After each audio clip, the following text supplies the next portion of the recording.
baby. What is up, my good folks out in the beer community? So tonight I'm back here on a Wednesday night with another stream. I know 3 nights in a row, right?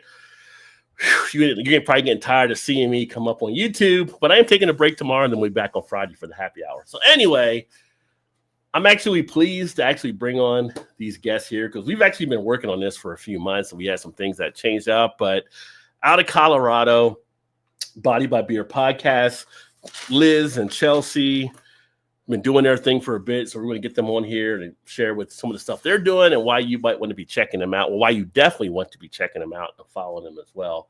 So I'll go ahead and bring them up here, and then we'll start going along and get it out there. Welcome, ladies. Great to have you on board. Thank you for having us. Let me give you a Rod, thank you. Little applause there. Thanks for being patient with the scheduling. We made it work. Yeah, the scheduling, and then we had some technical stuff we had to figure out here early on, so we got that all under control. So I've been doing this I had a 10-year anniversary show earlier this week, and it's always something new. It's always something new. Thank you. Yes. Yeah, technology is still something that gets in the way at time for sure. So Body by Beer podcast, where do we begin? How did you get started? How did you meet? How did you come up with the concept? Let's get into the background story behind you guys. All right. I can get us started. And Liz and I have been best friends for, oh man, where are we at now? We're close to 20 years that we've been friends. We've done a handful of business adventures together. We were actually in tech before this. So even as a tech company, you still run into tech issues. It doesn't matter. It doesn't. So, and we both were in the brewing space for a while. I've been in it for a bit longer than Liz has. And I just absolutely love the space. Love talking about the community. And it's just the most welcoming businesses and community I've been part of. And so, when we kind of stepped away from actually being behind the bar as much, we were like, kind of missing it for lack of better words. And we're like, all right, well, how can we do this and put in our own twists? Like schedules were too crazy to really jump back into the needing a specific schedule. And so we decided to start up the podcast and keep talking about how much we love beer and how much we love the space and all the people involved in it. Okay. Yeah, absolutely. I like the part that you said that just getting back behind the bar for sure. Like I miss it to an extent, you get to have these awesome conversations. I like to call them random barstool conversations. You really just never know what people are going to say. And so we kind of figured out a way to keep a lifestyle and go around and interview local Colorado breweries. So far, we would love to take the show on the road, but step by step, little by little, we'll see how that goes. And it's just been really great getting to know the community even more from out behind the bar. So yeah, very different perspective. Yeah, we get to write, we get to make cool videos, we get to hang out with people like you across the nation. We met some really cool people across the seas. We're trying to set up an interview with some guys over in Australia. That'll be fun. Just people doing people things, talking about beer. It's pretty great. No, it's definitely awesome to be a part of that. And with the, how long have you done the Body by Beer podcast? Because I also have to go back and ask about what is this mustard later too. But Body by Beer. Yeah, so we have to go through all of our business entities. We'll just keep going through them. So, the mustard later. So the podcast's been going on for, we're going to be hitting a year, a little over at this point, a little over a year. We had a brewery consulting business, which actually was doing really well for us. Again, it was a struggle, especially for me at the time. Had it should have been maybe a 1-year-old. So trying to go do consulting while toting around a little 1-year-old got a little bit tough. I just ended up babysitting while Chelsea talked to people. Yeah, that often happened. Because it just wasn't a good dynamic. And so part of the marketing plan for Mustard Later for showcasing our knowledge and our expertise in this space was making fun fact videos. And we were just having so much fun with it. We're like, well, why don't we put this into a whole show? What other things could we talk about? Liz's big passion is food and beer, any food and pairings really. And so it kind of just grew from there, and we're like, let's give it a shot, and we've just been absolutely loving it since. So technically it's the consulting company. Mustard later comes from our tech company days where we would get many groaning laughs when we would have a morning catch up, and we would try to reschedule it as an afternoon mustard later. And everyone hated it. And I would tell the joke every single time. And it was such a groaner that when we were like, well, what should we name the consulting company? We're like, mustard later. Why not? Like, so everyone from like the old business was like, we hate you so much that you ran with that so hard. We're like, we know, but we don't care. Type joke there, yeah. Yeah, it's pretty bad. We came for a good time, Rod. I'm not so sure for a long time.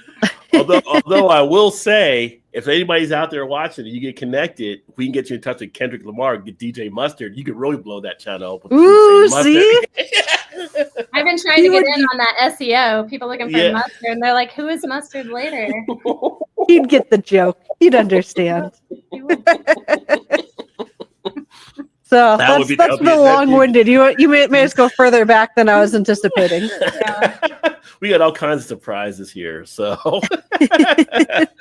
shout out to everybody that's tuning in to start watching. We got Troy that tuned in from your channel over there as well. So welcome, Troy. Yay. Hey, Troy. Hey. Dave's in the house, Beer in Front. I almost said Born in Front for some reason, but I know Dave. Me and Dave did the show last night. So yeah, the Terrace. Yeah, that was 2.5 hours. Like, could you spend 2.5 hours on a tax topic? Yes, we can.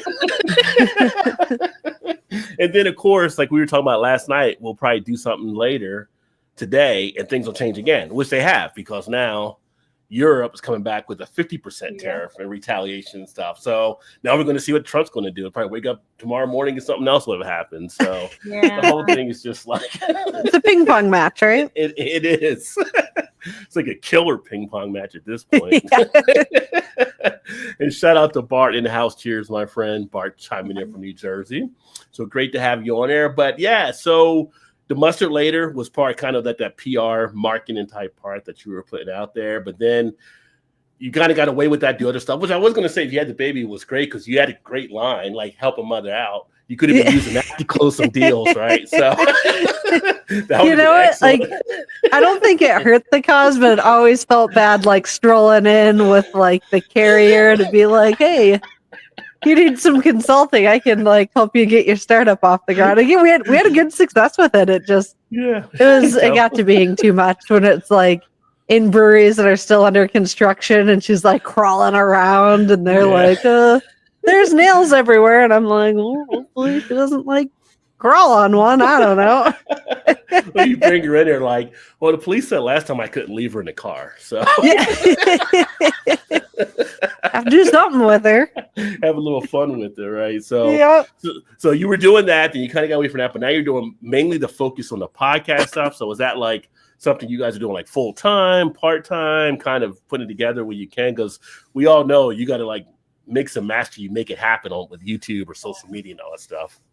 Yeah, I'd say we're pretty much full time at this point, and we've also started releasing books because in the wonderful world of today's world, people have started reading again, not just on their phones, but actually with books in hands.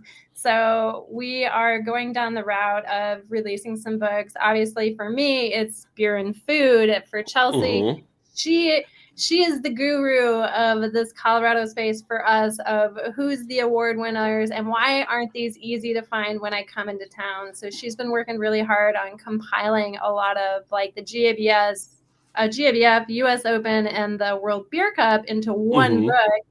And so you can find that easily. I know for us, like when we're traveling around, that's like one of the first things we do. Like, and it's not just like, of course, hearsay. We want to know like what everybody else thinks too, but I also want to know like, where's those award winners? Obviously, it's good beer, right? We want to go there.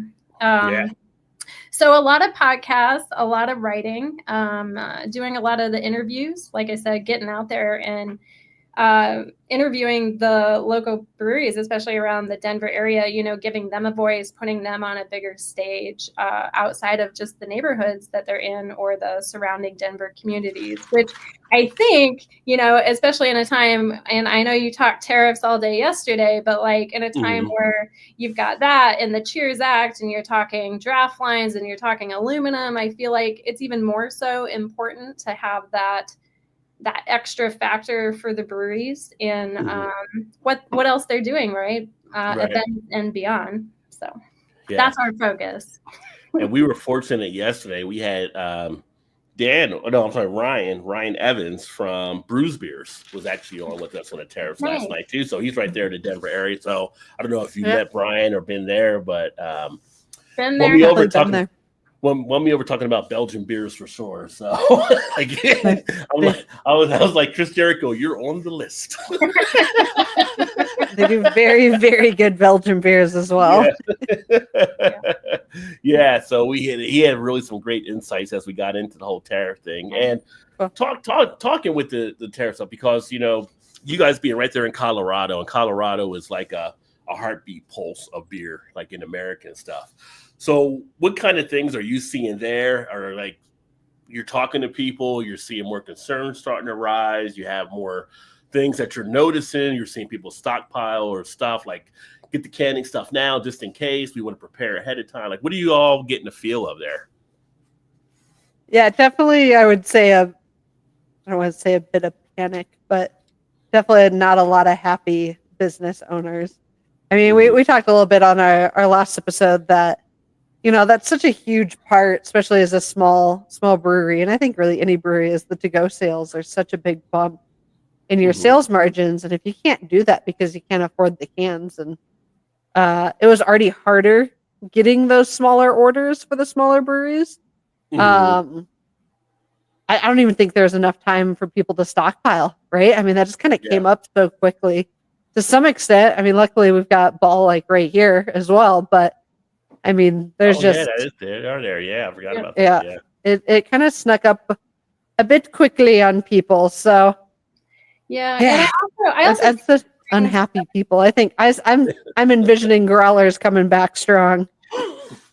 We touched on that last night. If that could be a possibility. Yeah. Well, you got it right. Like, what else are you gonna do? Yeah. I'm also a big bubble water drinker, so I had to break out the Soda Stream, right? So that's the difference than putting the cans aside. But on top of what Chelsea's saying, you see a bit of that panic. You see a bit of people buying into more of what they can, but, you know, collaboration is coming up more and more again. I know it definitely came up more last year and the year before, right? You have a lot of buyouts happening. You have a lot of mergers happening. But now you're seeing as well that people can come in and do this contract brewing as well, right? Even more so if you've got places like Prost or Denver Beer Co., places like that open it up. Copper Kettle, I think, is doing it as well, where people can come in and get in the retail space as well, or even in some tap rooms. So I think I think Axios just put out an article about that as well. So you're seeing more of that happening as well. Okay. Which is cool. Yeah. Oh, yeah, definitely. Do you guys want to mention the beers you're having at all, by the way? Or I don't know if you're having anything local that you want to give a shout out to, or that's fine either. That's fine. I went very unlocal for my beer number one. I've got the Blue Moon NA for my number two. But busted this guy out at our Oktoberfest party, and I still had one hidden in the back of the fridge. So I was like, instead of going fruity with my Blue Moon, I'm gonna go taste like beer. You can't knock her in here. So yeah, it's a pretty good NA. It's not bad at all. So it's a little old because it's from October, but I was like, I'm all out, and I was like, wait a minute, I know that blue neck. Let's grab it. Some say stale, but I like cardboard, so there you go. Yeah. Fine, it's fine. It's gonna do the trick. It tastes like beer. I'm content. What about you, Liz? We're both on the NA train, but I've got the Sam Adams Gold Rush. Not my personal favorite, but it's in my stockpile. They say it's supposed to be light body, crisp, refreshing. I would say it's more malty, more heavier, a little bit too much on the honey, but it is smooth and it's doing the job right now. And it looks really pretty in my glass when I got the head going. So it's delicious. How about you? What are you drinking? You really sold that. I know, they're like, was that a backhanded compliment? It was. I almost did grab an NA, but I didn't. I have a few that are here, but this is one from one of the local. Well, now it's just the name. It's Taft's Brewing. They got bought by a Canon distribution company. Had to close their tap houses, but it's their Hoppy Camper, which is an IPA. Kind of a sad, one of those sad type things, right? It's like we had just gotten back here and they were basically closing their doors. They closed the tap house last year downtown Cincinnati, but that got taken over by another brewery. That's the thing I'm always seeing. I'm seeing people close and another brewery step in.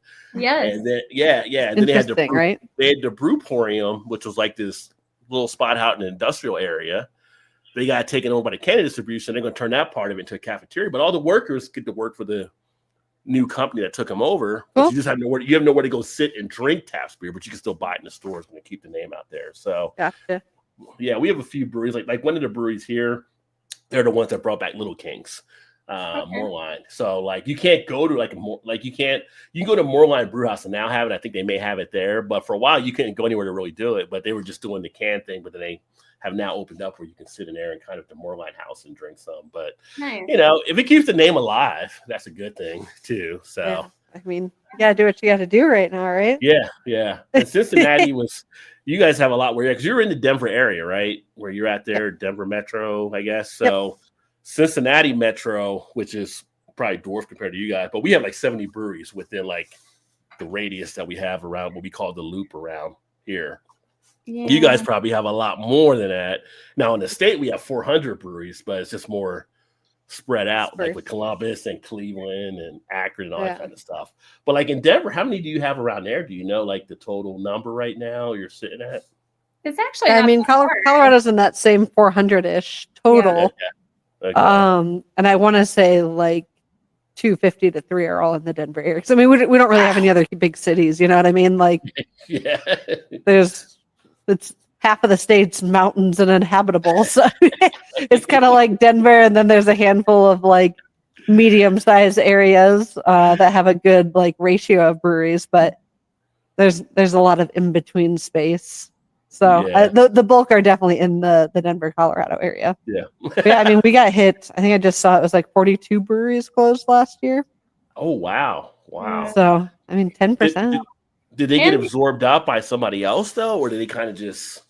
That's definitely a piece of it. I didn't jump in as far as seeing how many of them got purchased back up, but a lot of them did. And that's kind of the interesting piece.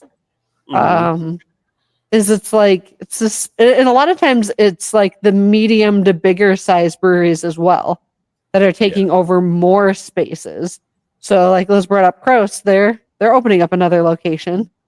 So it's kind of this interesting mashup of, I'm going to guess it has a lot to do with the quality and then how well it's run as a business. Because clearly, like, I think it's lean enough margins, but if you can have the same amount of managers managing 4 locations, well, you didn't really increase your costs that much. But where's that tipping point? And I think we're going to kind of start seeing that with these medium to larger breweries. And this is my cat mozzarella. Yeah. Cats do like to come into cameras, I've noticed on YouTube. So all the time. This is mozzarella. Her sister is rigatoni. Yeah, and I do want to add to that. You know, Denver is expanding so much as on the I-25 corridor. I mean, Fort Collins, a true mecca of beer as well. Right? I mean, you can basically reach your arm out and touch them in Colorado Springs, just to the south of us. So, yes, in the greater Denver area, right, is that bulk. But I mean, everything is, a lot of that bulk is on that I-25 corridor, right, and a lot of big names, right. So we are very spoiled when it comes to the beer world. That is for sure. Trying to make sure we don't get a butt Cats also do that. Oh my Nobody wants it. I've noticed that too with cats around the cameras. Yeah. I knew she was gonna do it. She was just like, "Oh, hey." And I'm like, "No, cover that up. The internet doesn't need it." But cheers to everybody coming. I see everybody kind of coming in Yeah, I and saying said hello hello, and stuff. too. So yeah. Yeah, so Fort Collins Brewing Company, they never came back, did they? They closed, but anybody ever took them back over or anything. So yeah. But I remember drinking their beers a few years back and stuff too, which were pretty decent. Another sad one that often gets brought up is Boulder Beer Co. Yes, Yeah. Boulder as well. You can find them at DIA still, but that's about it. Yeah. We used to live like 4-ish blocks from them, so they were like the ultimate. Like, I don't want to cook. We gotta get the dogs walked. Let's go walk over there, drink some beer. They had an amazing green chili. Do like a little bit of a longer loop back, so at least you got like a mile walking with the dogs. It was like the best. And then they closed. We're like, well, now what do we do? The next place is like a mile away. I don't want to walk 2 miles. But of course, in Colorado, a lot of people hike, so it's probably like, oh, it won't take us that long to get there. We know when it was nice summertime, I didn't mind it. But once it was the wintertime, like you can power through 4 blocks in the winter, but to go blast a mile out in the winter, you're like, to go sit outside, you're like, no, it's not as much fun. Oh, I don't know, Chelsea. Not spoken like a true Coloradan right now. Yeah, I don't like the cold. I've made this very well known. I'm not a big fan of it's today we actually hit 79, I think last time I looked at it, which is nice. So it's actually heading this way. And it's, when you're into beer, you start to like go by seasons and days for beers and stuff. So like yes, a few weeks ago, Bell's come out there. Oberon, we're a month officially from Oberon Day, and I'm like, yes, because when that hits, it's spring. Because yes, when Oberon launches, it's spring, right? We tie it to beer. So. Yep, exactly. I see that first Oberon. It's like, it's springtime. Yeah, let's go. You can come out from under your stout blanket. Yeah. Your weighted stout blanket. All I need is one calendar. The calendar when Oberon comes back. That's the only calendar I need. Let me know when it comes back. So that would be a funny calendar, though. Like what time of year, and then it gets really confusing with pumpkin beers. Oberon shows up like it's here. Everything's blank pages until you get to that day. That's a great calendar. That'd be really funny. They would just love to see like the confusion of pumpkin beers. You're like, wait, it's July. I don't understand. Why are Oktoberfest coming out in August all of a sudden? What month is it? The mind of your beer drinker has now been transformed by brewing companies just throwing everybody off with that. Like, I remember the first time going into a beer store and it was July and you're seeing pumpkin beers out. Yeah. And I'm like, wait a second, like what is going on here? So by the time you're in September, you're seeing Christmas beers starting to come out. We hit retail. We hit like retail decoration calendar. Yeah, and it's kind of become, in my opinion, it became the whole musical chairs of beer. Because I feel like pumpkin beers or that style of beer, you got to be in it first or you're going to get left behind. And nobody wants that extra supply stuff out there, right? So everybody's pushing themselves to get there early before people's palates get burned out on it. And they don't want to make sure all their stuff's going. So I think that's kind of started to move that and started moving to other things coming out earlier. And it's just become this whole cycle and stuff. But I just can't get it. Like pumpkin, I wanted to be October. If I drink a pumpkin beer, which last year I only drank one and it was like October. Oktoberfest, I like to have that like mid-September or so. I can drink them early because I do like, that's one of my favorite lager styles, so I can drink them at different parts. But it just feels better when it's like September. It just feels like it's thicker. That's that blanket. That blanket's starting to creep on when you start drinking those heavier waters. Yeah. It's like I don't want anything that heavy yet. To go to a beach party, I don't want to be drinking pumpkin beers. It's just not happening. Right. Now I will say one of the styles I think I could drink anytime around if it's put in front of me, it'd probably be a Rauch beer. So I don't know. How do you feel about that? Are you into the Rauch beers? Are you into the smoke beers and enjoying those? Hands down, I was lucky enough to get to spend some time in Bamberg. Straight from the Yeah. And it was warm, right? It was Yeah. in September, later September, but it was still warm that year, and it was just smoky, and they were just crisp and slammable if you're into that, right? It was Yeah. totally into them. I think they're very unique and delicious. And did you get to go to St. Curlin then and actually enjoy them there on tap and everything? Yes. Oh, Yes. You could have told me no, and I've been okay, but now I'm highly jealous. And you see like 700 on the wall, and you're like, okay, this is really old, you know? This is really old. And a very That would fortunate definitely be a spot. destination spot to go to. I tell people, like, every time I crack one open, no matter which one it is, whether it's the green, the blue, it's just like it's campfire in the bottle, and it's just like I get it. I get that warmth coming in. I get that camp. It's like, where's my flannel shirt? I'm going down to cut down a tree. Where's my lumberjack? It just empowers you in such a good way. I just love that style, and I'm like, and then I'll see other people come out of a Rouse beer. I'm like, that's not a Rouse beer. I was like Crocodile Dundee. That's not a Rouse beer. That's a smoke beer, not a Rouse beer. You pull it from your son. This is a Rouse beer. Yeah.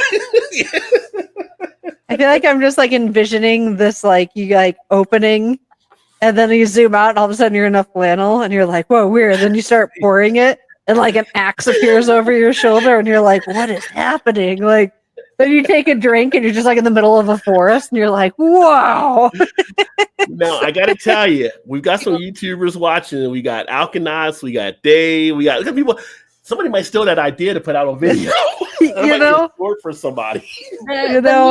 The meme I will allow it. tomorrow, the meme I want to see tomorrow is Roush beer is actually a transformer into Paul Bunyan. That's what I heard.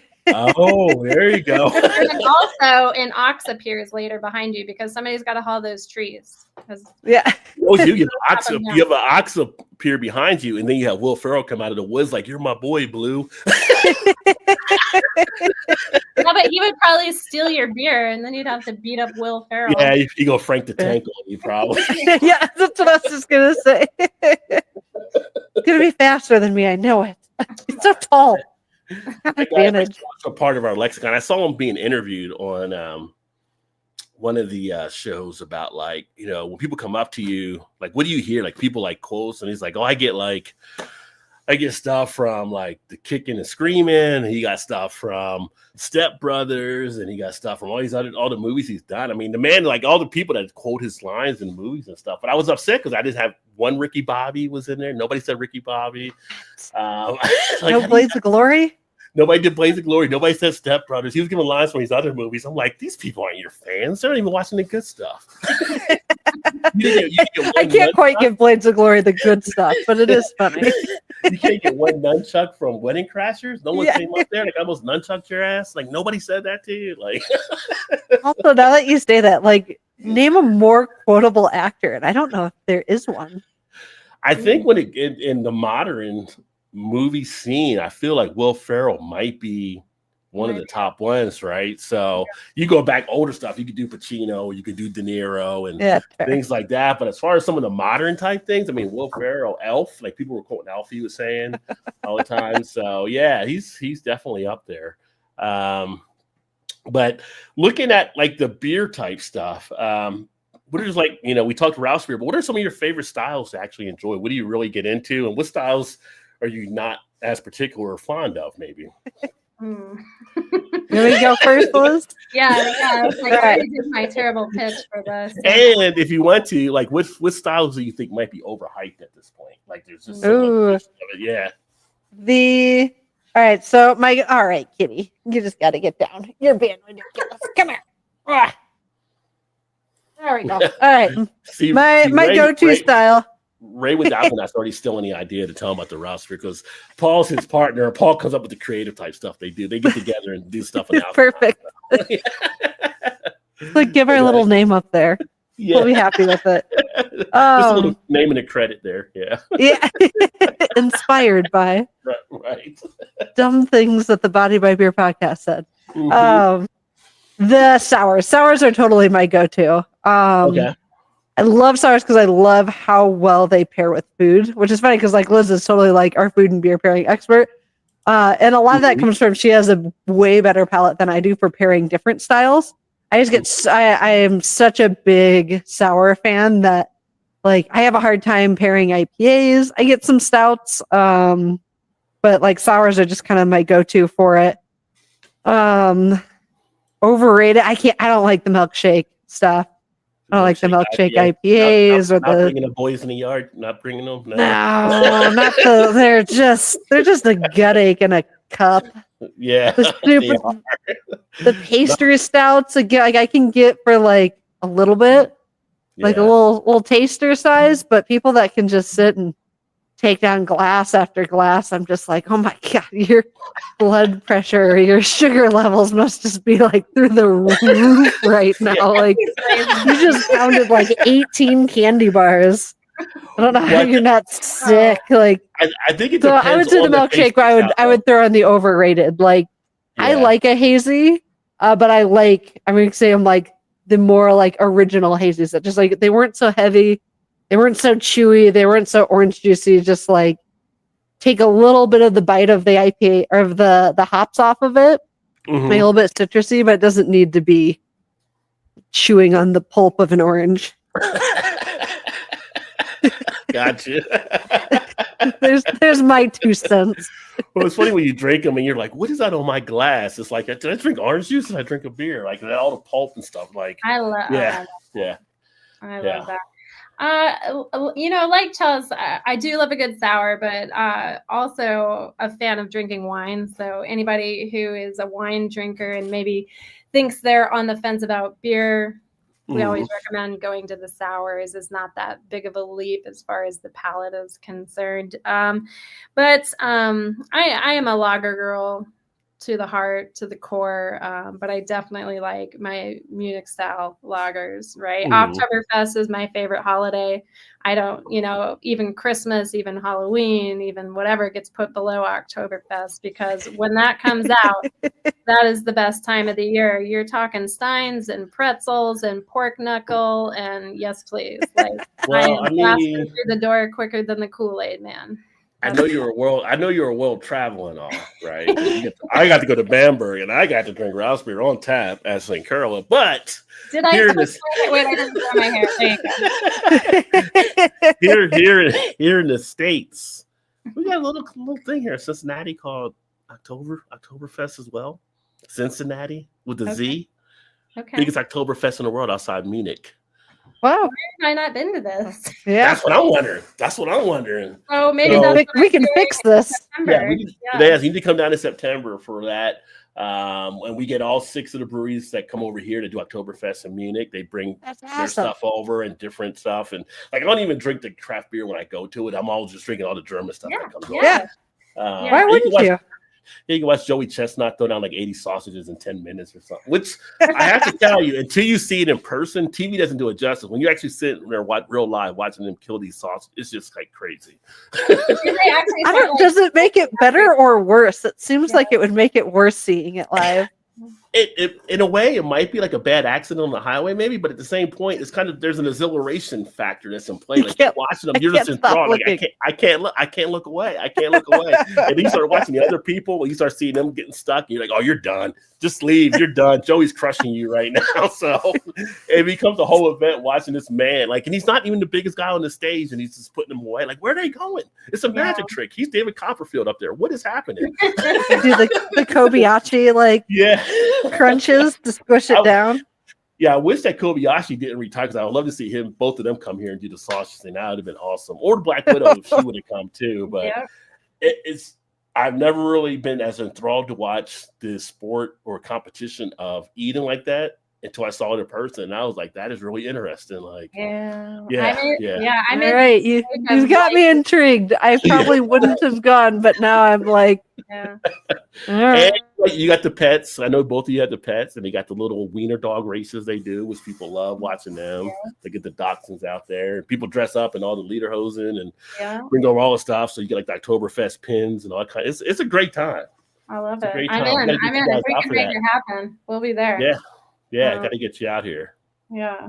So I won't say that we've also been to Oktoberfest in Munich then.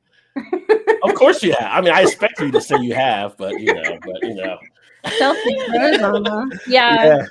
a She couple froze with a times. great smile, though. Great smile. It did. It really did.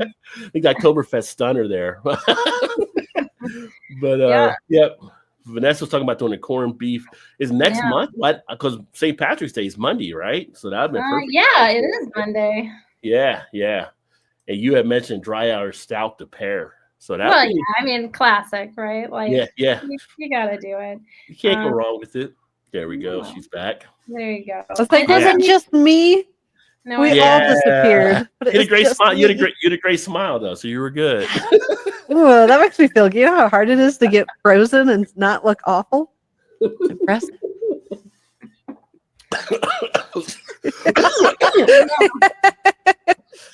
Now, listen, did you see the You must corned need beef some- hash comment down there? It sounded awesome. Yeah. Yeah, she said dry Irish stout to pair with, which Dave is actually making his corned beef beer in front. So, dry Yes. stout stuff that he can do. He's been drinking the Conway stout too, which have you had that yet from Great Lakes? Yeah. The Conway's Red. Have you had the Conway's Red from Great Lakes? Do you get that out there in Colorado? I have not. No. Uh-uh. Oh, well, Great Lakes Brewing out of Cleveland. They do some fantastic Okay. beers. They got a pretty good distribution. That's why I'm kind of surprised they didn't get out there because I always know they go to the Denver might. Great American Beer Fest and stuff too. But every year they would come out with a great Conway's Irish Red Ale, a great red ale they put out. This year they brought out a stout as well. So Nice. I'll I'm go gonna looking probably- for it. yeah, I'm gonna probably might do a be right in video front with of them both together. Yeah, you should. They're pretty tasty. At least the red. I haven't done the stout yet, so.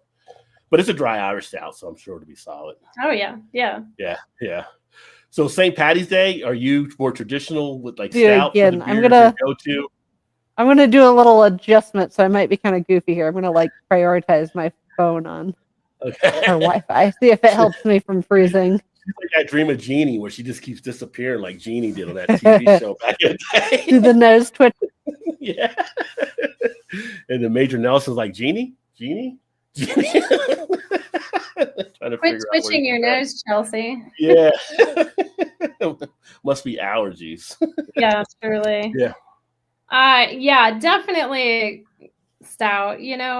Because they're such a lighter that we're coming out of the winter. It's okay to shed that winter stout blanket and put on an Irish stout blanket, right?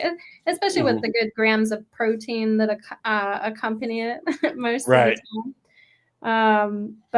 And then of course later on into the day, that often devolves into those Irish car bombs. I'm not sure if we can say that anymore, but Dublin drops. I mean, Dublin drops. yeah, I was gonna say, I think here in the States you can't. That's so funny. So, yeah. quick story. One of the guys I used to work with, he they did a beer stuff. We were talking about beer one day and like that. And he was telling some stuff. He went to Ireland. And Yeah. he said he didn't realize that he walked into a bar and like got like a Guinness or whatever. But then he asked for Irish car bomb. And the guy was like kind of looking at it, like I don't know what you know. He's like, and he said again, like not realizing that people were like kind of looking at him and it's like, yeah, you they had the IRA. Car bomb isn't good in Ireland. He didn't realize that. He That came was back. a real thing. Yeah, he learned not to say that anymore when he goes to Ireland. The Dublin drop was my favorite politically correct name that I found for Yeah, that's a good one to put out Dublin there. drop. It has a good ring to it. Right. Yeah. The old But I mean, Dublin drop. people still do sake bombs though too, which you Oh, would think yeah. with the history of Japan and World War II, they might not want anything Japanese with a bomb in it either. But That's fair. no one ever asked them. Weird. I wonder why. I wonder what the other names for that are. I'll have to look that up. That'll make our fun facts the next episode. There you go. Also whiskey, right? Like you can't Mhm. you can't forget the whiskey on Irish Day, and Yeah. it just depends. I feel like if you're trying to stay calm for the celebrations, maybe just stick with some stouts. But Carb. Irish don't know anything about staying calm. Yeah. with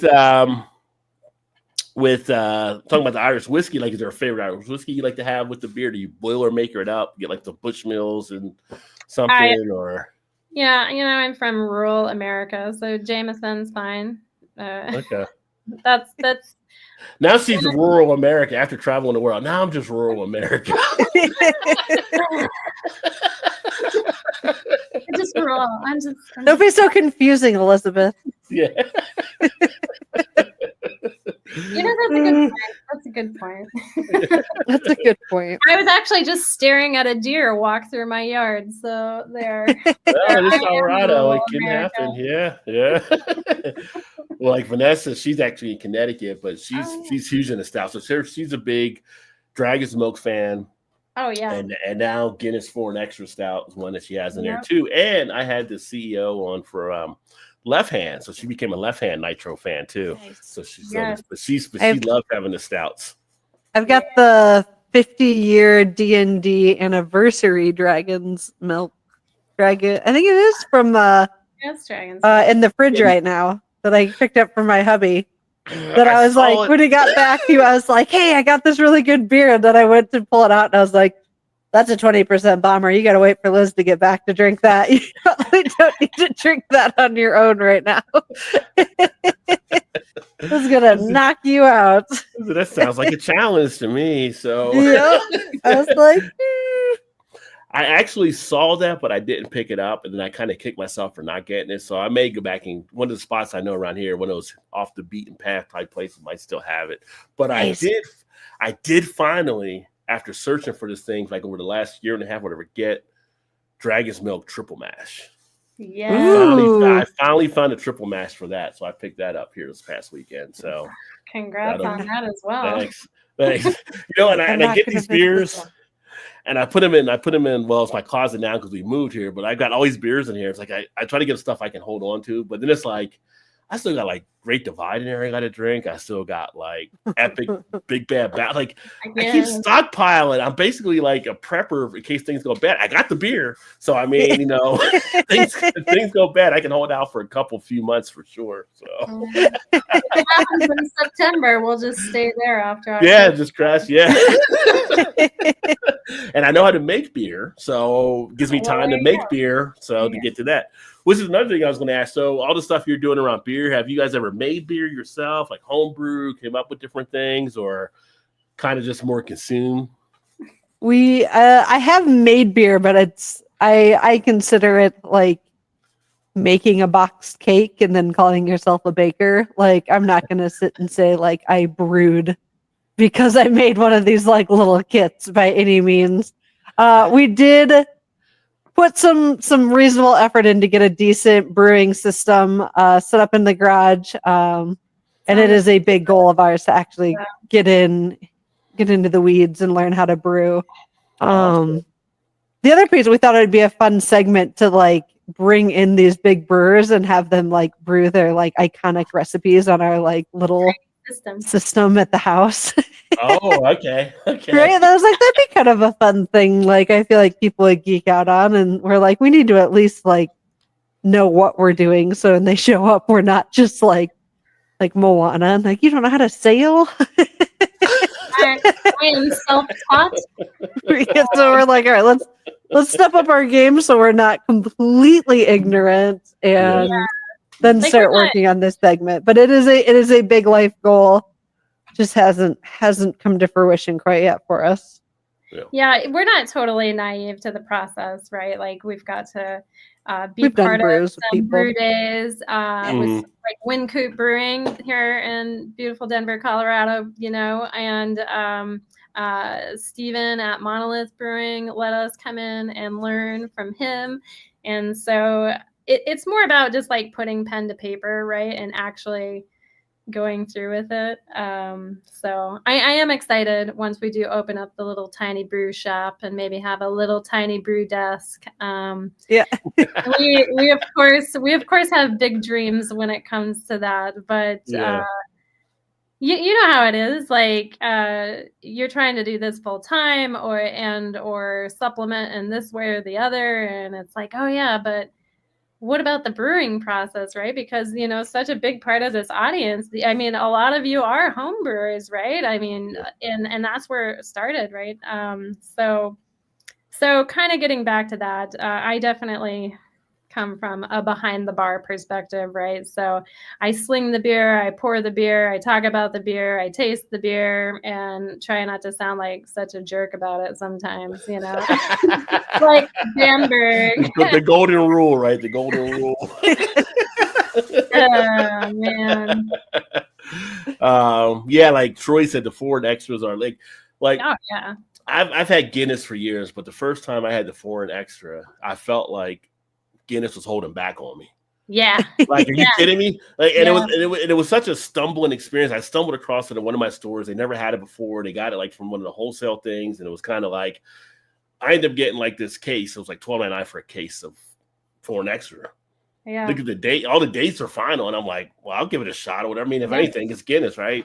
And I had it, and I'm reading the bottle after I'm drinking. I'm like, oh, it's only available like in the Caribbean and like over in Asia, and then over like in parts of Africa. And I'm like, why do we all get screwed and not get this? Right? But now we can get it over here, which is great. Right. But when I got it like years ago, it was like this elite thing. So then it's like I'm enjoying it, and then I started to ration out. Like, wait a second, how many have I had out of this case? I got to start. Once it's gone because I don't see it anymore. So, Right. but I'm glad they actually have it now because that's my favorite. I can't go back to extra stout or even the draft after having it. I could drink it, but it's not the same. It's like I'm missing something. If I put another Guinness in my mouth, it's not that Guinness. But Absolutely.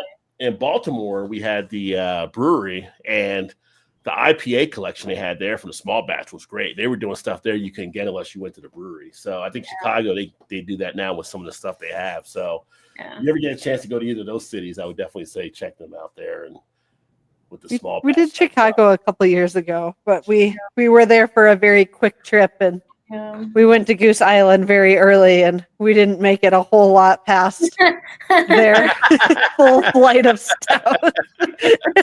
No, we did not.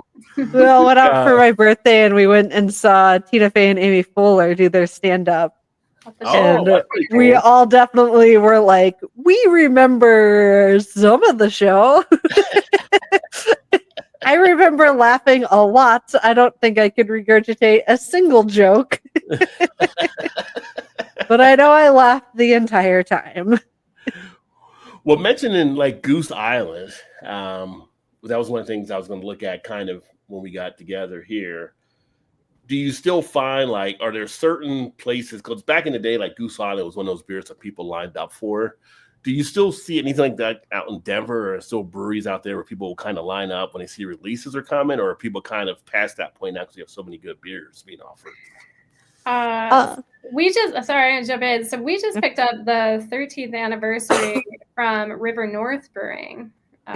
River North, Big Beer Kings, right? And they had pre-sale 2-3 weeks out before they were even releasing their 13th anniversary. And even like going to pick it up was interesting in and of itself. Like you could get it at one place but not the other, and you had to have basically your ticket of purchase before going in, and they only had so many available. So it's a little chaotic when they start to release those bigger beers, for sure. But I would say it's not the lines like it used to be, but I would say that kind of just ended at COVID. Yeah. Like you just didn't see the other big one. I would say that does it, that still has big releases, is WeldWorks. Right, WeldWorks was like once a month they'd be like, "Here's this crazy ass release," and they would have a line 6 blocks long of people waiting. And I just think post-COVID, so much technology advancements and people's expectations changed. They started doing more of the pre-sales, and then just coming in and picking it up, and people just had a little bit less patience for standing in line for stuff. I think that little bit of the nostalgia kind of died out. Yeah, COVID definitely had its effect on it too. But then, I mean, with so many breweries that came out, and you got so many options nowadays where you're at, right? So we don't have to hunt down stuff like when I was in Cincinnati before moving to Baltimore, getting other half was a big treat. Then when I got to Baltimore, I was able to get other half, anytime I wanted to, and it was like, I don't really. So it's it's like it's there, but I don't really need to, pick it up or anything, and then. So it's kind of, I wonder, like some of these breweries were able to still live off the reputation where they still get people that have that goal of getting it. But I feel like over the years, that's starting to change some. So there's definitely been kind of a shift where It's kind of like if you get out west. I mean, yeah, if you go over to Russian River, you're probably going to try to get Pliny, right? Just like if you were going up northeast, you're going to go to Treehouse and stuff. But it's not like it used to be. Not like it used to be. I don't see a lot of the people doing more of like the beer, like, hey, well, I'm in Colorado, well, I'm in Florida, we can get some stuff from, and we'll ship them back. Like, I don't see a lot of the beer mails as much anymore like it used to be back in the day. And this seems like it's kind of changed. And more people into their communities too now. They want to support their community beer. Yeah. And they're finding which is awesome. doing it. That's actually a really good. I worked at a place that they got a sixtel of Pliny in. The younger, right? That's the rarer one, if I'm remembering correctly. And they basically made it into a big raffle, like auction donation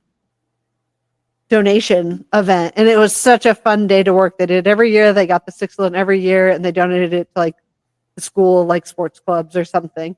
They usually dispersed it out, and then people could like the last handful, like people would bid on. You could buy a ticket for X amount. And then when they're like, all right, there's like 5 tickets. I think the highest ticket went for like $150 for a 10-ounce pour.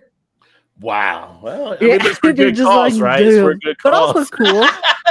At least it's going to a cool event. They weren't just like pocketing it. You know, it's always funny because after you have an event like that, after a number of beers, you're like, oh, yeah, let's do it. And it's like the next day, you're like telling someone about, like, you did that for like, you had to be there. You had to be there. Yeah. It was wrapped up in the moment, man. Right. I was already 4 deep. Why wouldn't I buy one more? Yeah. Right. And it's for a good cause. So, yeah, I I had to got go the to last do it. ticket. Yeah. You've seen those commercials when you're at home in the afternoon. Got to support. Yeah. So, so Beer one for thing. the children, guys. It's Beer pretty for the good. children. Yeah. I'm doing my part. It's like Star Troopers doing my part. Yeah. Starship Troopers. I ain't doing shit. What was I wanted to ask too, because one of the things I like to, I always try to find the uniqueness when I have the guests on and try to get different perspectives and different things along those lines. So obviously having you two on as two women, the things that you kind of see in the beer world, where I was just at the Ohio Craft Beer Conference a couple months ago, and they had a really great panel talking about women in brewing, and it was 4 women up there talking to different breweries, and was moderated. And what are you kind of seeing now, being women involved with beer? Do you think things are getting better? Do you think things are kind of still the same? Do you still see things out there that kind of maybe agitate a little bit or bother a little bit? Like this should be fixed? Like what is like the overall feel from being a perspective of a woman in beer now? Go ahead. Yeah, I think we're very lucky to be in a state that is very open.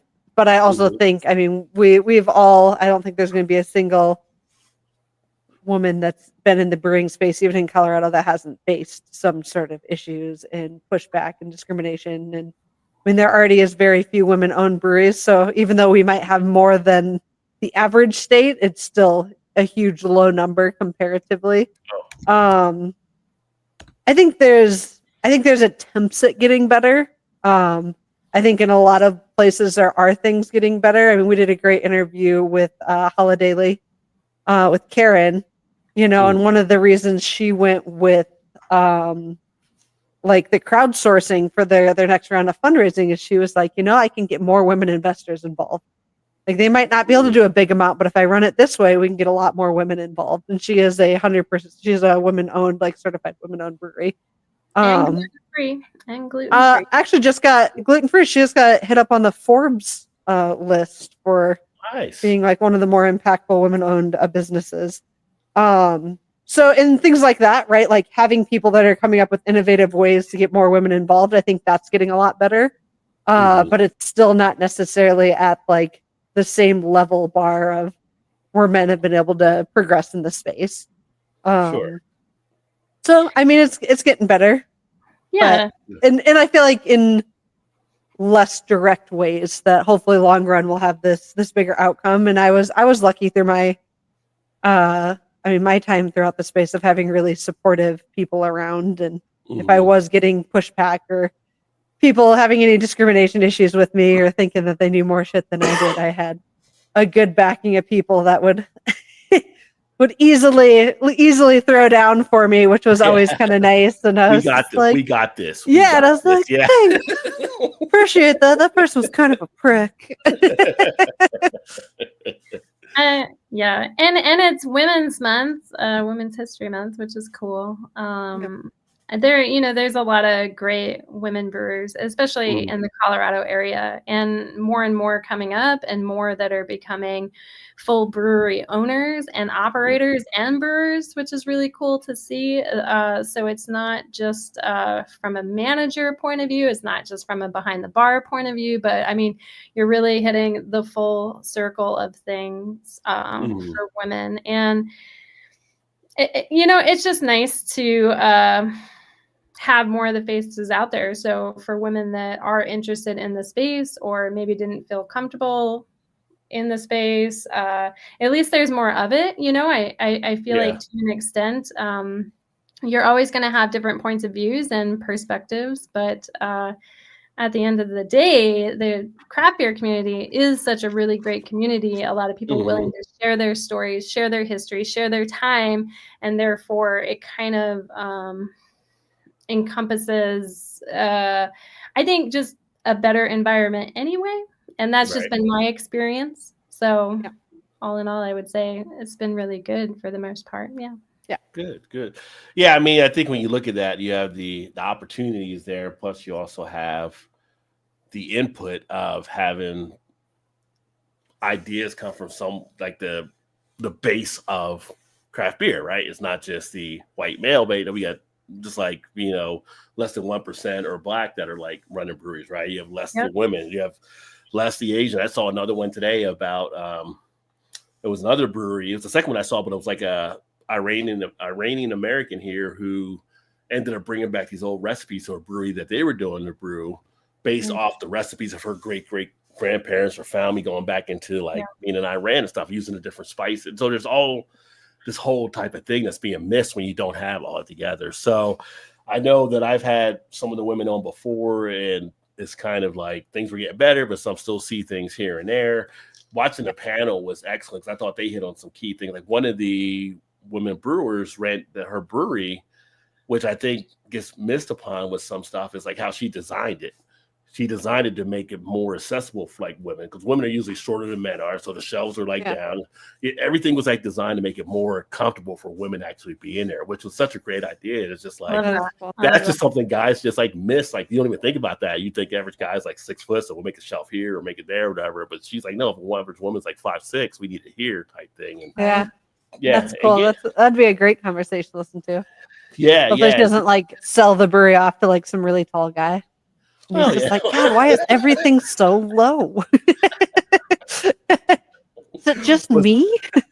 Well, there might, unless you can get a bunch of people that are like really short, I guess. But but it can work. It can work and stuff. So it's always good to hear and get a feel, because I know. Are you guys planning to go to CBC this year at all? By the way, or no, timing doesn't work out for me. I've got a little number 2 due in May, so hitting up something end of April is just not quite in the cards for me this year.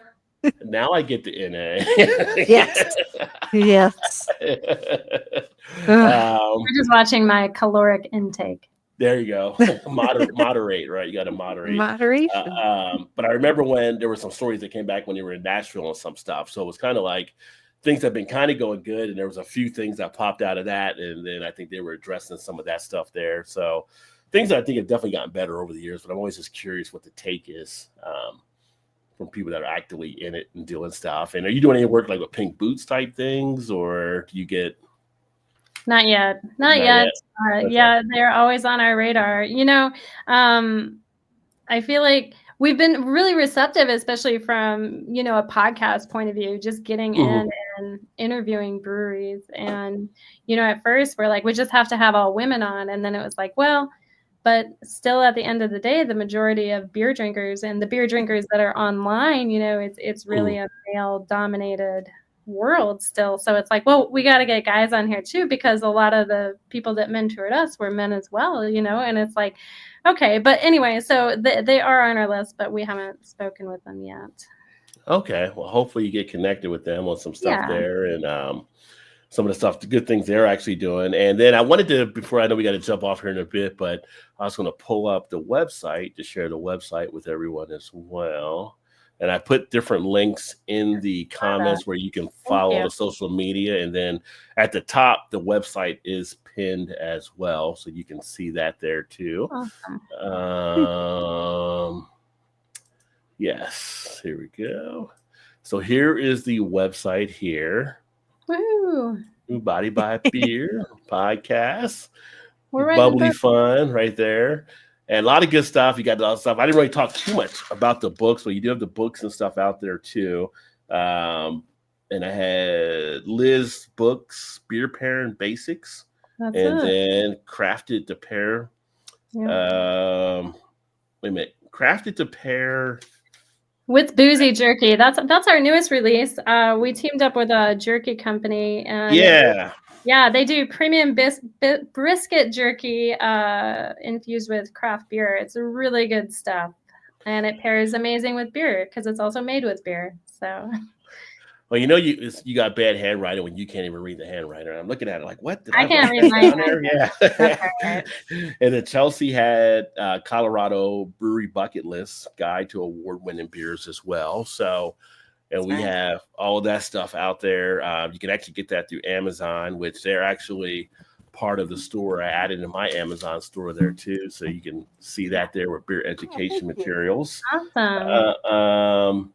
But the website here, you got the different merch you have out there, little background with you guys there. We didn't talk about your pets, Chelsea, but Liz, I know you got pets too. I think you said in here as well, right? Yeah, I have one pet. I have a dog. A dog, okay. Who has? Well, okay, so Liz has the fish. No, Chelsea has the fish. Chelsea I have the petting zoo. You soon to be the human zoo in the house as well. I've got 2 dogs, 2 cats, and a fish. I remember seeing the fish. I'm like, one fish? It's like Cat in the Hat there. Beta Bob. He's just rocking it. But here's the beer pairing basics book that was there as well. And we have the beer and jerky. So the beer and jerky thing I thought was interesting. So how do they who came up with the idea to pair jerky with beer? Like, I know you were approached by the company. Was it something like they just came up with sitting around with jerky stuff? And they came to us, and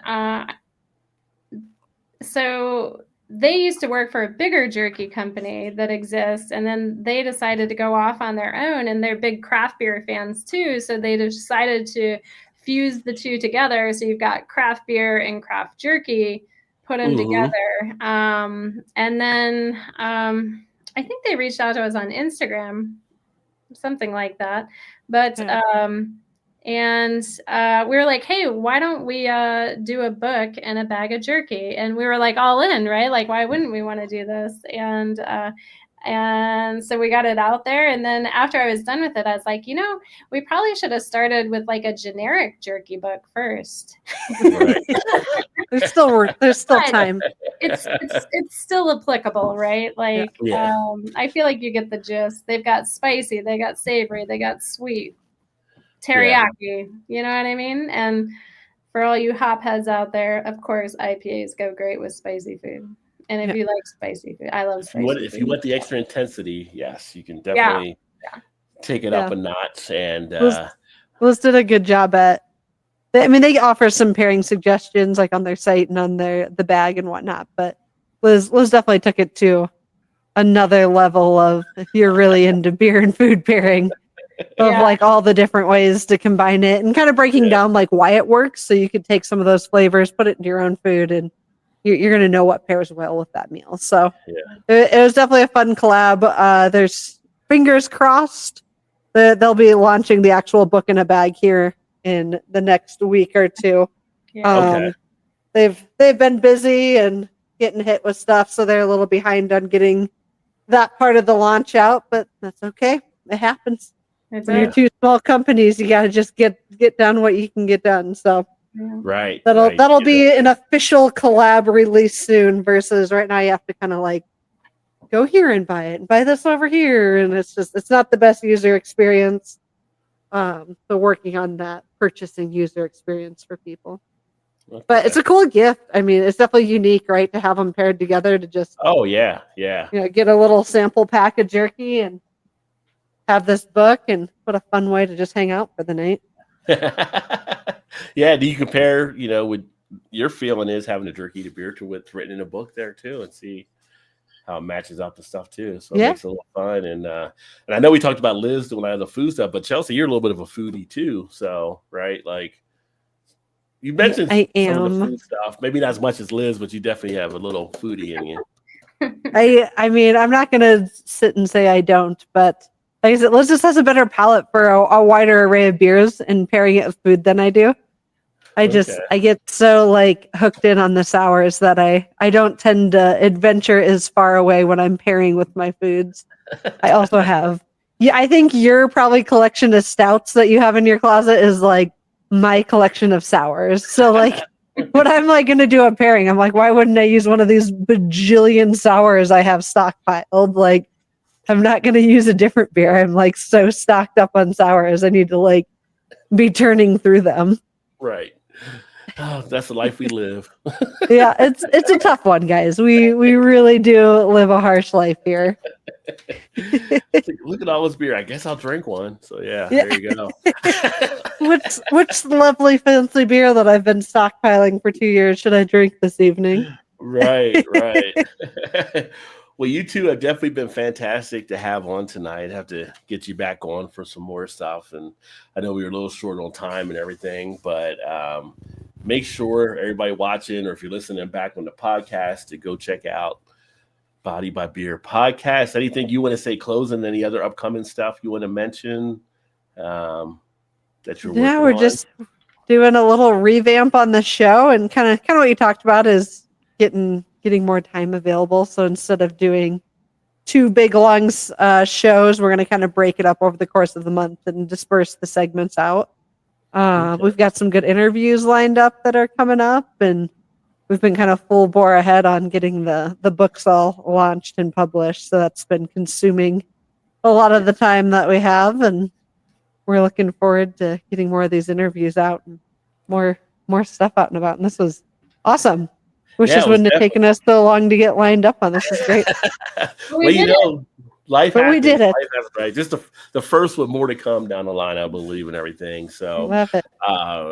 Definitely great to have you on, like I said. And we'll go ahead and get this wrapped up here. If you want to hang out for a second, I was going to ask you something afterwards before I let you guys go there. But again, for everybody that's watching, check out Body by Beer podcast, please. You'll love the stuff. You'll love the shorts they do. Especially when you're like on TikTok and YouTube, you'll see the different short videos, and you guys are always having fun in them as well dropping education. So some good things for sure. So that being said, we'll go ahead and get wrapped up here. Thanks again. Give you a little applause there.